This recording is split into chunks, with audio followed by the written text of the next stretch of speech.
last week we were talking about the p-n junction on the bias, right? So here we can see the three situations.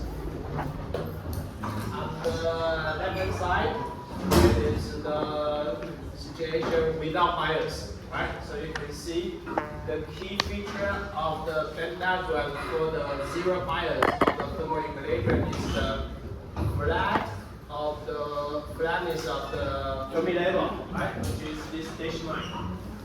You don't see disconnection, which is the indication of zero bias, right?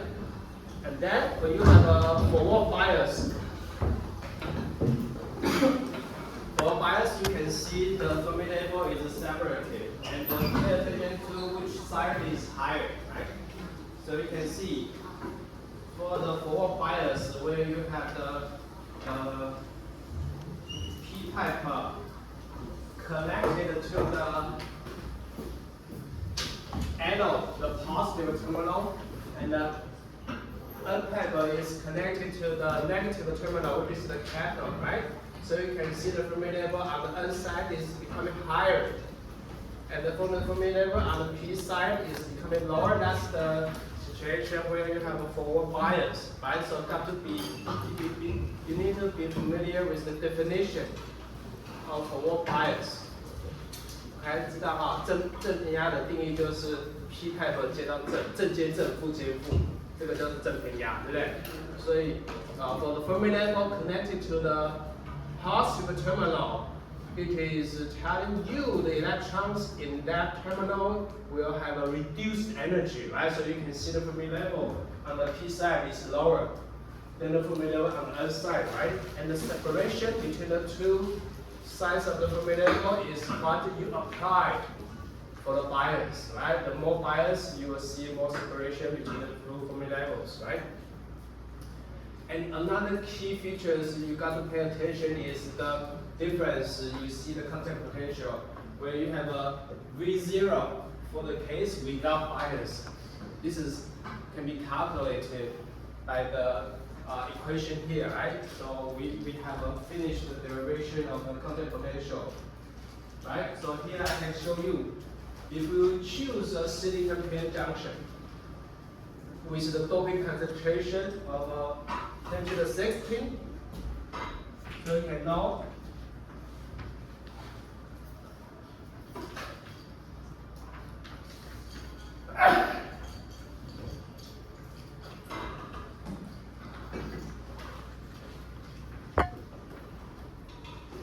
that's the equation for you to calculate this value, right? So if you plug in this guy is 0.259 electron volts for T equals 300K, which is the room temperature.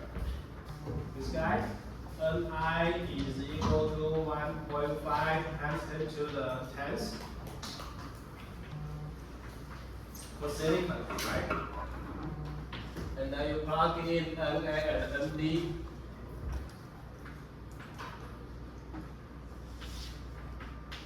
To the 16th, Cn minus 3. This is around how much? 0.7, right?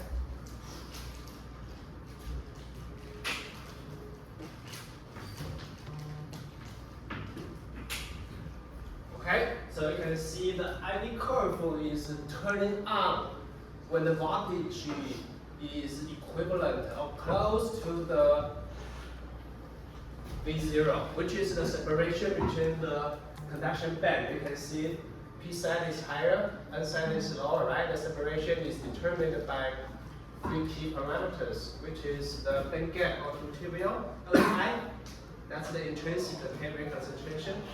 That is the doping on the P side, doping on the N side, right? So for silicon, this turning point is somewhere between 0.7 to 0.9, okay, depending on the doping concentration. So you can see, if you put a higher doping concentration here, you will need to turn on the device with higher voltage, right? Because it is proportional to to the doping level, right? Log of the doping level, right? So when you apply a forward bias, this conduction band separation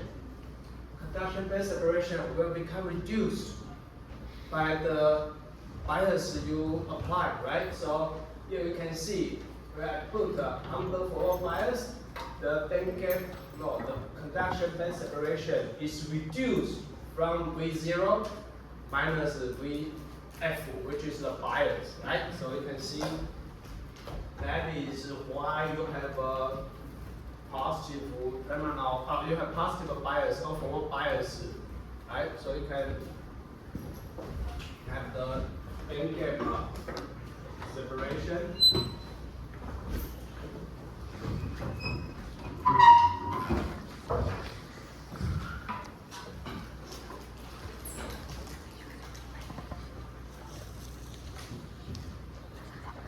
V0 minus VF, right? Okay. So this separation will decrease the bias on the forward direction, will decrease the separation between the conduction band on the two sides, right? So last week we were talking about the band diagram for the turning point. So here is V1, here is V2, right? So V0 is here.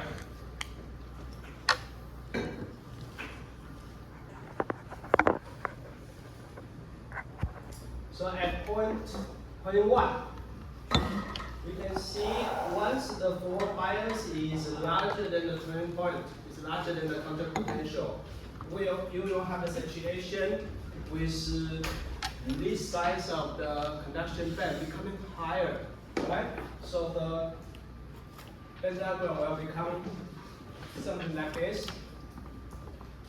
You keep increasing the separation of the Fermi level of the two sides until your conduction band on the N side is becoming higher. Right? That's the band diagram at point 1. Right? Once you have the bias larger than the contact potential, you will have the band diagram with the conduction band on the N side higher. Just reverse the situation before you have any bias on the band junction, right? This can be happen, right? So at this point, where your separation is not as high, so you can see the separation is still giving you the conduction band higher on the N side and the lower on the N side, right? So here you can see Q V0 minus VF, right? So here you can see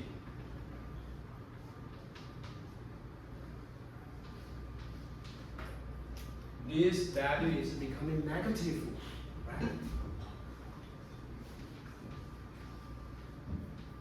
VF, which is smaller than 0, because your VF is already larger than the V0, right? This can happen, right? So what happens if you keep increasing the forward bias, right? What can happen if you apply a bias larger than V1?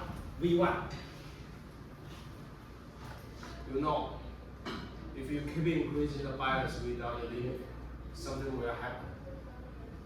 You're increasing the Fermi level here higher and higher, and here become lower and lower until you see a smoke. Right? The diode will be burned out. You'll see a fire if the power is too high, right? That means you destroy the diodes with super high power, right? So that's what happens for the forward bias. And then if you can understand the forward bias situation, here is the situation for the reverse bias where you have the Fermi level on two sides moving in the opposite direction, right? Because when you are apply the negative bias or the reverse bias for the p-n junction, you are raising the Fermi level on the p sides. You're raising the Fermi level on the p side, so the p sides will become higher and higher on the reverse bias, right?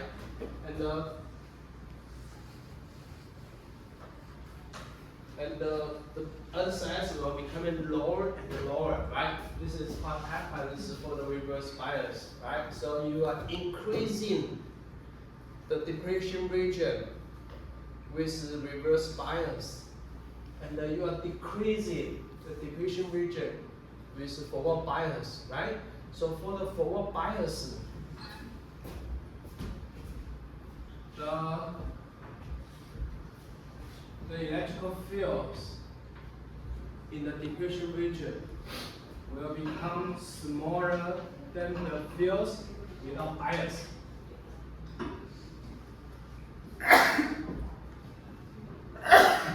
Right? Because you have the second bias you have the second electrical field due to the bias, right? So these second electrical fields due to the bias will balance or cancel out some of the original electrical fields, right? So this will make the depression region become smaller. That's the reason you have a higher current on the forward bias, right? And if you keep increasing the reverse bias, you are making the internal electrical fields stronger and stronger, which is shown by the Venn diagram. So you can see the sloped region, where is the depression region, will become wider, longer, and then you see the slope of the Venn diagram is becoming larger, which is making the Venn diagram steeper and steeper, right? So you need to have the ability knowing the electrical fields is the slope of the Venn diagram, right? So you can see the slope or the tilting of the band, and then you can know right away this is producing stronger electrical fields, because you know the relationship between the electrical fields is the slope of potential, right? So if you put another Q, right? This is the definition of electrical fields, which is the derivative of a potential over position, right? So how do you make this into energy, which is the vertical axis of the Venn diagram, right? What's the difference between potential and energy? Which is just the matter of Q divided by E divided by Q, which is the energy, right? E Q dx, right? So this is the slope of the Venn diagram, right?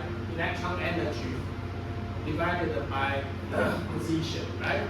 So if you see the slope of the Venn diagram become steeper, which means you are increasing the electrical fields. 要知道吗？只要你看到能带图的斜率，只要那个能带是斜的，不是平的，就是表示有电场。越斜表示电场越大，对不对？所以电子就像一颗石头一样，这个斜率就像一个地心引力产生的溜滑梯。溜滑梯就是有电场在推它，这个溜滑梯如果越陡，就表示里面的电场的强度越高。Right? So this is the very important information you can see from the Venn diagram. You can determine the electrical fields by taking the slope of the Venn diagram. Okay?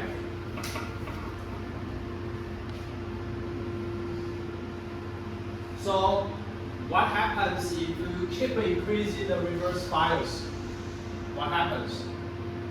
You know, if you keep increasing the reverse bias, you are reducing the electrical currents, right? Because you are making the potential barrier becoming stronger and stronger, right? This.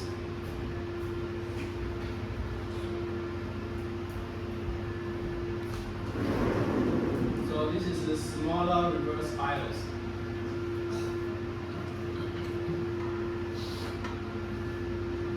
Right? If you keep increasing the reverse bias,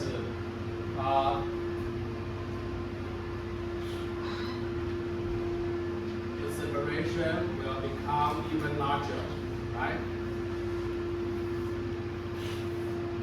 You are increasing the slope and the width of the depletion region until you reach the avalanche breakdown. What do you mean by avalanche breakdown? 雪峰效应. Okay?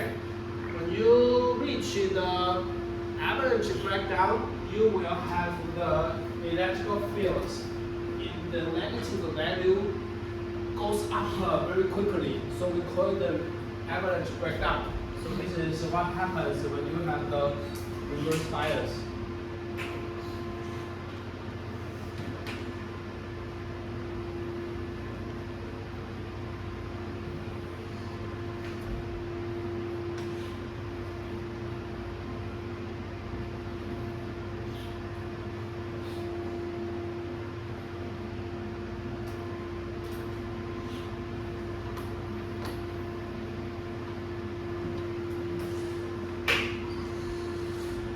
You will create a very strong electrical current due to the super high internal electrical fields. Do you know how it is created? The Venn diagram. How to increase the electrical fields? No, how to increase the currents under very high reverse bias, right? So this is telling you once you pass the breakdown voltage,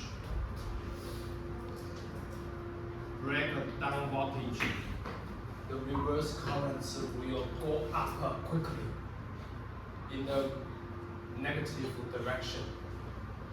Do you know why? Okay? This current is due to IR, high IR, very high IR, large values of the currents due to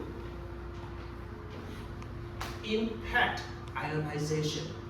The ionization due to impact 撞击产生的粒子。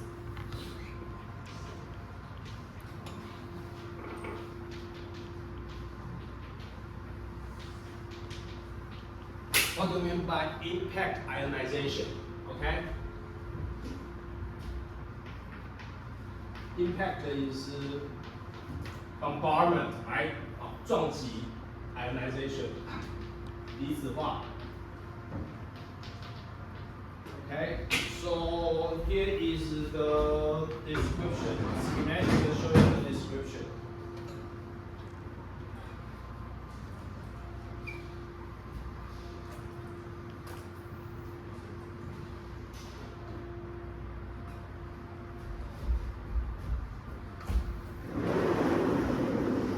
So this is reverse Venn diagram, right?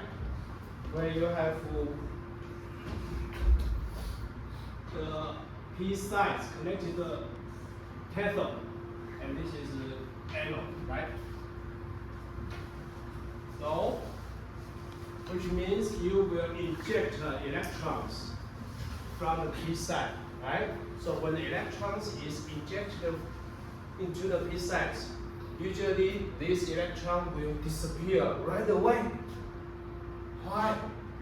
Because you know in the P side you have a lot of holes which is positively charged. So when the negatively charged electron injected into the p side, what happened? It will be recombined by the positive host right away, right? Disappear. So the chance for the injected electron to reach the depletion region is pretty low. You have a very few electrons that were able to overcome the recombination from the host and enter the depletion region. However, if you keep increasing the reverse bias, you have more and more electrons injected into the p region. If this happens, you will have more or less, at least some of the electrons will pass the p region and then enter the depletion region. Once the electron enter the depletion region, something happens. Imagine you are the electron entering this depletion region. You will be pushed by a very strong electrical fields, right? Because you know the slope is become much larger due to the accumulation, due to the sum, total sum of the original electrical fields, right? Plus the electrical fields due to reverse bias. Okay, so this is due to reverse bias. This is the original electrical fields, which is in the same direction, right? So if you keep increasing this slope will become very steep. It's like the electrons is accelerated by a very strong electrical fields, making the electron running so fast. And what happens if you run too fast? If the electron is running very, very, very fast, it will run into another electron in the valence band, which is not moving at all, right? So it's like you are playing a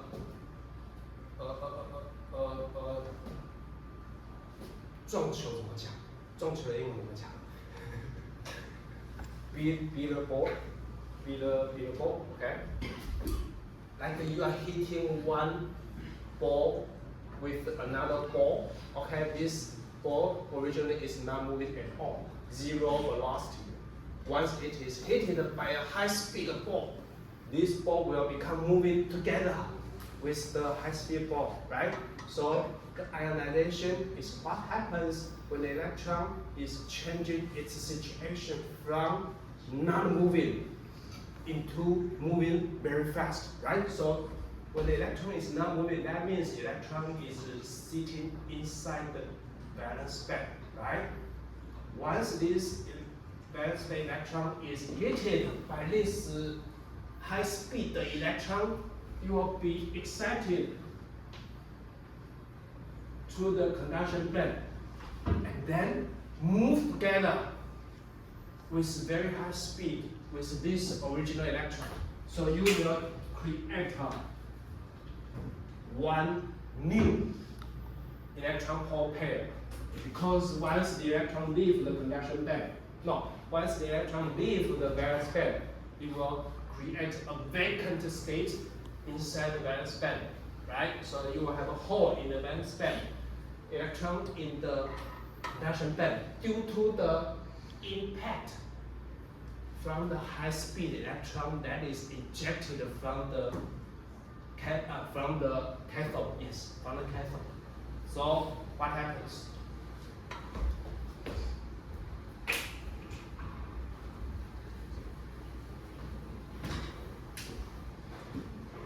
Originally, you have one electron injected from the cathode, right? And then you create two additional particles. One is electrons, one is holes. Together, you have the original one. So one particle will become how many? 3, right? 1, 2, 3. Running together. And then this hole will run this way. These 2 electrons will run this way. And then this hole will hit another electron, create additional free electrons and additional free holes, right? So each high-speed particle, 2 electrons and 1 hole, is also moving very fast. And each of these carriers will create additional electron hole pair. So 3 particles will become how many? 3 each particle, each carrier will create 2 additional particle, 1 electrons and 1 hole. So 3 times 2 is 6 plus 3. So the second collision will will make the total number of high-speed particle 9. 3 plus 6, right? So these 9 high-speed carriers, when it is hitting another stationary electrons in the valence band, will become how many? 27. Because 9 will create 9 pairs of electron hole, right? So 9 pairs means 18 particles plus the original 9. So it is in total 27. This is how we call it avalanche, or like a chain reaction, 连锁效应，对不对？一个产生2个，2个再产生4个，4个再产生8个，8个再产生16个。因为你每转几次，就会产生一个新的电子电动对，一个新的电子电动对就是2颗粒子，2颗粒子再继续转，就变成了4颗，再加上原来2颗，对不对？所以它就是一个3倍数的一直连加下去。So this can only happen if your depression region is long enough. So you can keep adding up the ionization, right? If this depression region is too short, the chain reaction will stop when the high-speed electrons reach the neutral region where you have 0 electron fields, right? So this avalanche breakdown can only happen if your electrical field is strong enough, if your depression region is long enough. That's the 2 conditions for the avalanche breakdown to happen. Strong electrical fields, long depression region. When these 2 conditions are satisfied, you will have avalanche breakdown, making the reverse currents much higher, right? Okay. I hope you can understand, right? Is this good or bad? Do you want to keep the avalanche breakdown from happening later or early? Do you like this happen or not? Is this a good thing or bad thing? We know we need to turn on the device with a smaller voltage so you can save power, save energy, right? Can you turn on the device in the reverse direction? Do you like to turn it on with smaller bias? Is that a good thing or bad thing? What do you think, gentlemen? Average breakdown voltage. 这个就是崩溃电压，对不对？这个要大一点好还是小一点好？早一点崩溃还是晚一点崩溃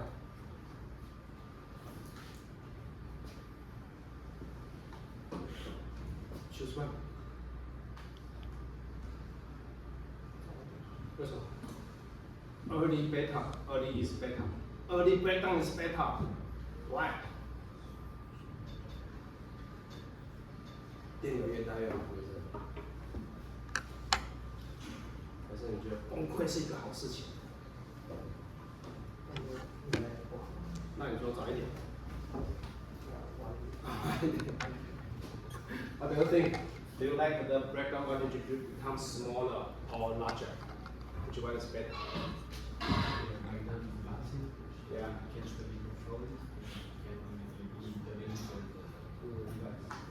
So it's a bad thing. Yeah. So it is a bad thing. So you should not make it happen because once the breakdown voltage, no, once the diode breakdown happens, it is not reversible. it is destroyed, not coming back, right？ 所以它是不好的事情。为什么？一旦它发生的时候，就是它烧坏的时候，坏掉了，就是你把那个电晶体烧坏了。So you don't want the breakdown voltage to happen, because once it is happened, you destroy the diodes. It will never come back. It's not a reversible process, right? So this turning point is not reversible, but this turning point reversible. 可以救回来，它可以开关开关了没差，对不对 ？Reversible. This is not reversible.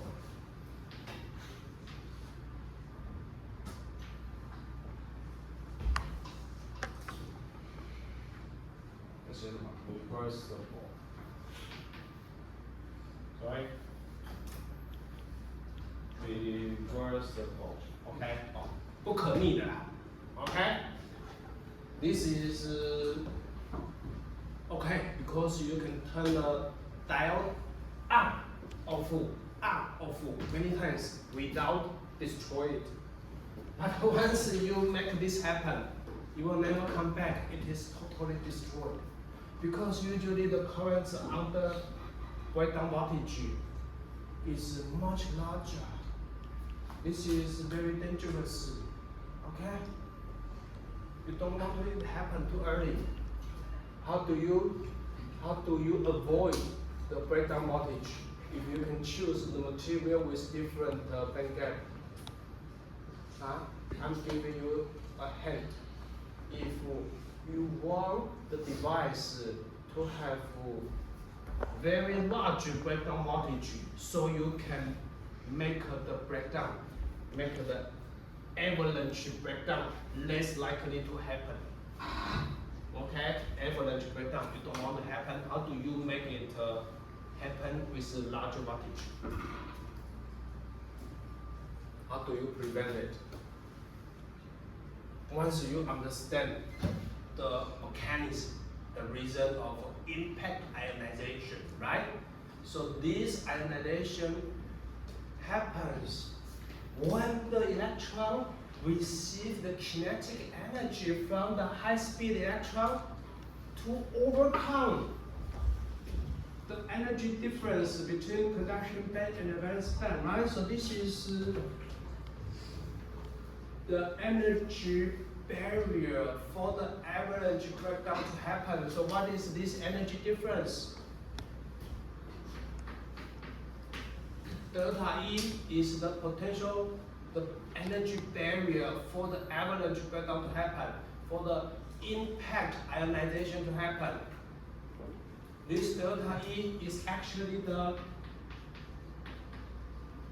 band gap, right? So, if you choose the semiconductor with larger band gap, you can avoid this breakdown happening too early, right? Because for the material with larger band gap, it will need a higher impact ionization because it takes more energy for the electron to go from conduction band to valence band with larger band gap, right? This is how we need the third generation semiconductor. Right, I told you a few weeks ago, right? We have so far 3 generations of a semiconductor. The first generation is silicon for high density device, right? Second generation is gallium arsenide, right? For high speed transistor, because the mobility in gallium arsenide is very high, right? So silicon is the first generation. Gallium arsenide is the second generation. This is for high speed due to the large velocity. This is for high density because silicon device can be fabricated by expensive machine, by expensive facility, right? And now we need the third generation. which is the wide bandgap material. This is just the example, not all, right? You have a silicon carbide, aluminum nitride, as long as the bandgap is larger than 3 electron volts. We need this high bandgap material for high voltage operation. Why you need high voltage? High voltage means you can apply larger bias, no matter if it's forward bias or reverse bias. You can make the breakdown or the burning of the device later more difficult, right? So you can see the example. If you want to charge your cell phone with very short time, right? You can buy gallium nitride charger. It is becoming more and more common, right? So this is the 65 watt, right? Which can handle the voltage from 100 watts to 240, right? So this is 110, right? And for the AC, it is 220 or 240, right? So you can charge your cell phone using the gallium nitride fast charger, right? So you can imagine if you are plugging your cell phone into the plug with charger, this socket 插座 is like the source of water for the facet. This is your charger. This is your battery, which is basically a capacitor, right? 电池基本上就是一个很大的电容，对不对？为什么？因为它里面要装很多电荷，所以行动电源就是会爆炸的东西。为什么？因为你把很多电荷都把它装到里面，它等到短路的时候，很多的电子跟电动瞬间接在一起的时候，你没有保护装置，它就烧掉或爆炸 ，right? So the charger is a dangerous device because it is containing very high density of charge electrons and holes getting very close to each other without touching, right? So if your protection circuit is not in good condition, you can have a leakage in some dangerous condition, right? So once the leakage happens, it can be very high, making the power or making the current very high. So you have an explosion once in a while, right? Because this charger is not well designed. If you want to avoid that happen, you need to have the device that can survive under high breakdown voltage, right? You need to choose the device, you need to choose the material with a large bandgap to avoid the early onset of the breakdown voltage, right? So, how can you increase the charging speed? You apply your battery with high voltage, right? Because high voltage is like the water supply. High voltage means higher water flow. Water flow is like a current flow, right? If you inject more water in the same period of time, you can finish the charging earlier, right? So the battery is like a bucket. 充电的意思就是把一个空水桶填满，对不对？当你电池没电，就表示水桶里面没有电，里面的电荷都流光了。所以你要在很短的时间内把这个水桶填满，就是让水流大一点。You make the water flow higher by applying higher water pressure. You make the battery become full very fast by applying higher currents. So you can finish the charge injection earlier with larger currents. But the danger of a larger current is that it can reach the breakdown voltage very easily. So you will destroy the device by reaching the breakdown voltage. So you can see, if you use silicon to make the charger, you will make it very large because the silicon charger need a lot of protection circuits, making it impossible to have a small volume.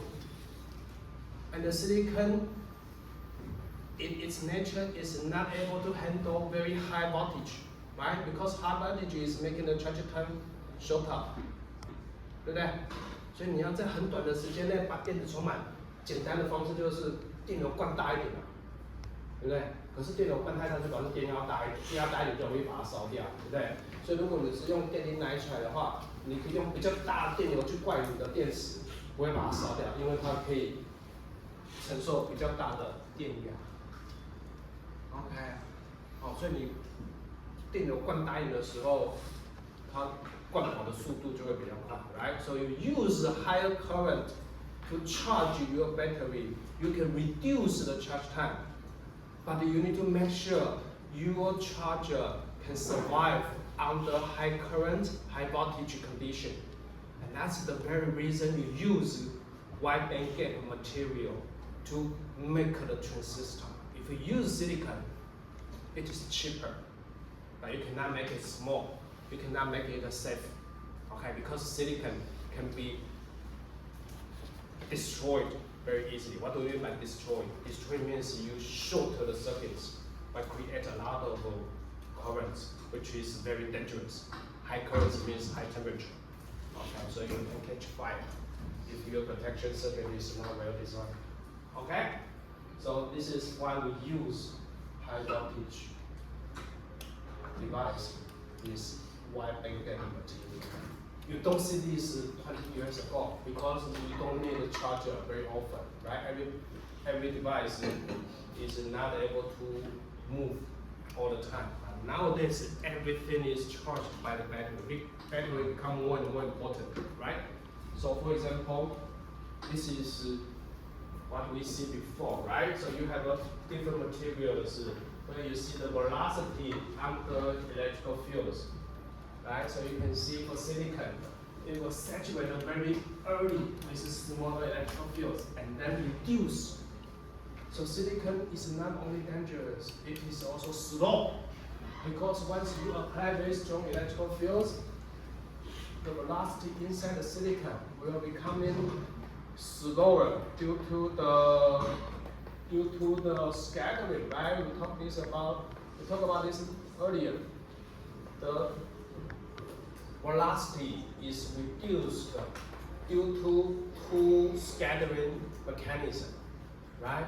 One is lattice scattering, right? Means when the electron is traveling in a very high speed, it is likely to transfer its kinetic energy into the vibration lattice or the vibrating atoms, which is the lattice, right? So once the collision happens, once the scattering happens, the electron inside the silicon will become slow because it transfers its kinetic energy to the vibrating atoms, right?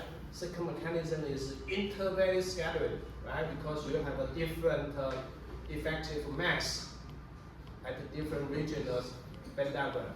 So you can see when you pass the electrical fields more than 2 megavolts, 0.2 megavolts per cm, only gallium nitride can maintain high speed, right? And the electron inside silicon carbide, inside silicon, and inside gallium arsenide will become slower. This is high voltage, right? So not only high breakdown, but also high speed under high voltage, right? So this is why the wide bandgap material becoming more and more important. It is not only safer, it is also faster. Okay? 比较安全，然后比较快，对不对？好，在高压的时候，它可以确保它的电晶体不会被烧掉，而且电子的某些的体还可以维持很高档的一个状态，对不对 ？OK。So you can see if you read the news, maybe last year, some of the electrical vehicle, like China's BYD, they can charge the car by how long? 5 minutes. How do you achieve it? You charge it with 1,000 volts, which is so dangerous. 基本上就是一个高压电的状态，对不对 ？OK， 因为1000伏的电压灌下去之后，那电流一定超大，所以它可以把电池很快就充饱，对不对？好， So the current under 1000 voltage is super high. So you need to make sure your battery can survive under the charge voltage of 1000 volts without destroying it. Right? If you can ensure this, you can reduce the charging time very much. Right? So this is dangerous unless you have the confidence without catching the fire. Right? Again, if you charge the battery with 1000 volts, that means the current from this charger will be very high in order to reduce the charging time, right? So the key is making this charger survive under high voltage operation. Under high voltage operation, because this turn on points, this is V0, right? This is V0. V0 is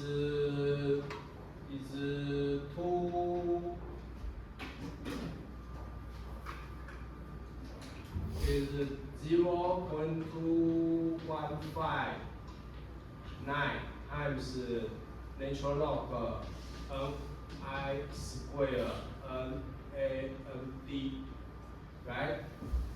And we say this intrinsic carrier concentration is determined by the band gap, right? If this is large, this is small. If this is small, this is large, right? So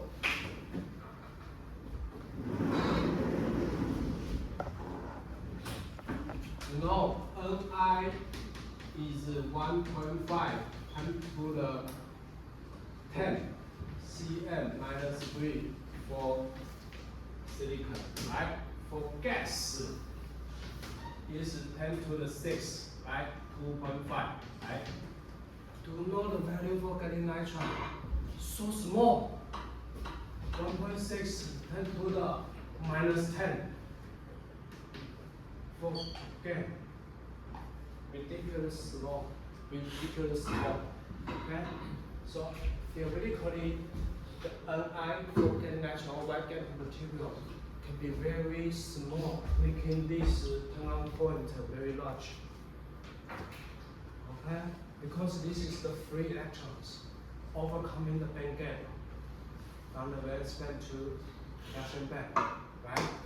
So both of the turn-on point on the forward bias, turn-on point on the reverse bias are determined by band gap. Keep this in mind, by band gap, right? If we want to make the device survive under high voltage, choose the material, choose the semiconductor with large band gap. Okay? You can also make a fighter jet. That's the latest technology for defense system, right? So this is a very advanced radar where you have thousands of small transistors, okay, to change the beam direction so they can scan the target with very wide range, very high speed, right? So this transistor is also under high voltage operation. As long as the device is under high voltage operation, you need to choose the semiconductor with large band gap in order to make it safe. Okay? And this is why the third generation semiconductor is becoming more and more important, because you will need a lot of applications. Okay? Any questions? So we will keep the discussion after the break.